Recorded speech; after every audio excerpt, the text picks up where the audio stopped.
Shri YS Jaganmohan Reddy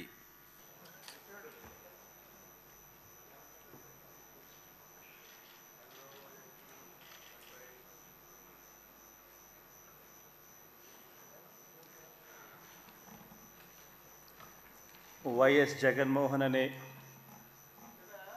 నేను జగన్మోహన్ రెడ్డి అనే నేను శాసనసభ సభ్యునిగా ఎన్నికైనందున శాసనం ద్వారా నిర్మితమైన భారత రాజ్యాంగం పట్ల నిజమైన విశ్వాసం విధేయత చూపుతానని, భారతదేశ సార్వభౌమాధికారాన్ని సమగ్రతను కాపాడుతానని, నేను స్వీకరించబోయే కర్తవ్యాన్ని శ్రద్ధాసక్తులతో నిర్వహిస్తానని దైవసాక్షిగా ప్రమాణం చేస్తున్నాను.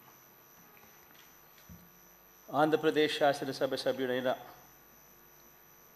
వైఎస్ జగన్మోహన్ రెడ్డి అనే నేను సభా నియమాలకు కట్టుబడి ఉంటానని, వాటిని అనుసరిస్తానని, సభా మర్యాదలను పాటిస్తానని, సాంప్రదాయాలను గౌరవిస్తానని దైవసాక్షిగా ప్రమాణం చేస్తున్నాను.